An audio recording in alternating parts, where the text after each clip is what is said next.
STAI majukan peradaban, pendidikan amal seni dan jiwa Islam, penelitian dan karya ilmiah, mengabdi masyarakat. Bismillahirrahmanirrahim. Assalamualaikum warahmatullahi wabarakatuh. Innal hamdalillah nahmaduhu wa nasta'inuhu wa nastahdi wa nastaghfiruh. Asyhadu an la ilaha illallah la rabba ghairuh wa asyhadu anna Muhammadan 'abduhu wa rasuluh wa habibuhu wa khaliluh. Amma ba'du. Pertama-tama, marilah kita panjatkan puja dan puji syukur kehadirat Allah Subhanahu wa Ta'ala yang telah melimpahkan rahmat, taufik serta hidayahnya sehingga kita dapat berkumpul dengan keadaan sehat walafiat. Kedua kalinya, sholawat serta salam semoga tetap tercurahkan kepada junjungan kita Nabiullah Nabi Muhammad Sallallahu Alaihi Wasallam yang kita nantikan syafaatnya fid dini wa dunya hatta al-akhirah. Amin. Allahumma amin. Sebelumnya, perkenalkan, nama saya Laras Nikmah dari Prodi Pendidikan Agama Islam dari kampus STAI YPBWI Surabaya. Saya di sini akan menjelaskan sedikit tentang sholat.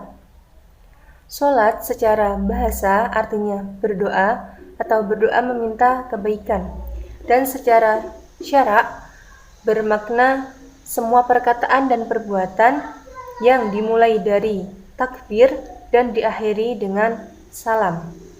Sholat merupakan rukun Islam yang kedua setelah syahadat. Sholat merupakan ibadah pertama yang diwajibkan oleh Allah Subhanahu wa Ta'ala dan merupakan wasiat terakhir dari Rasulullah SAW kepada para umatnya sebelum beliau meninggal dunia. Oleh sebab itu, kita sebagai umat Islam harus senantiasa menjaga sholat kita, karena sholat adalah tiang dari agama. Di samping itu, orang yang senantiasa menjaga sholatnya, kelak di kemudian hari akan mendapatkan balasan berupa surga Firdaus, sebagaimana telah dijelaskan dalam firman Allah dalam surat Al-Mu'minun ayat 9-11. Bismillahirrahmanirrahim. Walladzina hum 'ala sholawatihim yuhafidun ulaika humul warithuna alladzina yarithunal firdausa hum fiha khalidun. Dan orang-orang yang menjaga sholatnya, mereka itulah yang kemudian hari akan mewarisi surga Firdaus dan mereka kekal di dalamnya. Sholat merupakan tiang dari agama. Sholat ialah landasan dari ibadah-ibadah lainnya. Artinya setiap ibadah akan dinilai ibadah oleh Allah Subhanahu wa Ta'ala. Oleh karena pentingnya sholat, maka kita sebagai generasi muda dan juga khususnya para orang tua harus senantiasa membimbing anak-anaknya di dalam melaksanakan ibadah sholat. Sebaiknya anak-anak yang sudah berusia 7 tahun diajarkan untuk menunaikan ibadah sholat secara mandiri, seperti sabda Rasulullah SAW yang berbunyi, ajarkanlah sholat kepada anak-anakmu jika sudah berusia 7 tahun dan pukullah ia jika meninggalkan sholat saat dia telah berumur 10 tahun. Jadi sangat penting sekali bagi kita umat Islam untuk selalu menjalankan ibadah sholat dimanapun kita berada, karena sholat merupakan kewajiban yang telah diperintahkan oleh Allah Subhanahu wa Ta'ala. Sholat juga merupakan salah satu rukun Islam yang diulang-ulang sebanyak 5 kali dalam sehari, di mana tidak pernah gugur kewajibannya dalam keadaan seperti apapun, kecuali saat haid dan nifas bagi seorang wanita. Rasulullah SAW bersabda, pokok dari segala perkara adalah Islam, dan tiangnya adalah sholat, serta puncaknya adalah jihad fi sabilillah.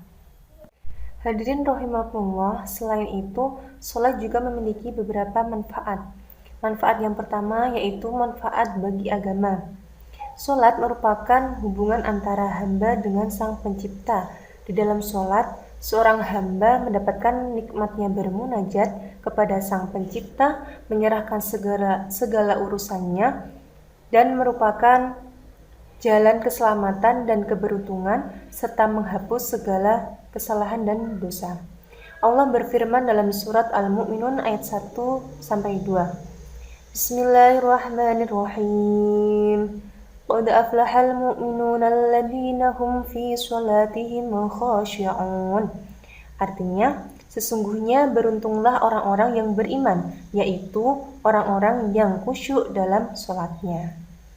Yang kedua, yaitu manfaat sholat bagi diri sendiri, yaitu mendekatkan diri kepada Allah, juga menciptakan ketenangan batin yang sangat besar, ketenteraman jiwa, dan menjauhkan manusia dari kelalaian yang seringkali menjerumuskannya kepada dosa.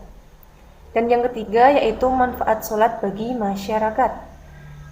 Manfaatnya yaitu memantapkan nilai akidah secara menyeluruh, baik bagi pribadi maupun masyarakat, dan menguatkannya di dalam jiwa mereka dan di dalam mengatur masyarakat.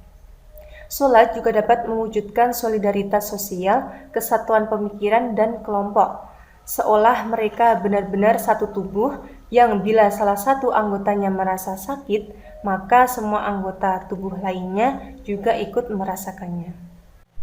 Mungkin cukup sekian yang bisa saya sampaikan. Jika terdapat banyak kesalahan dalam pengucapan, saya mohon maaf yang sebesar-besarnya. Saya akhiri, wallahul muwaffiq ila aqwamit thoriq. Wassalamualaikum warahmatullahi wabarakatuh.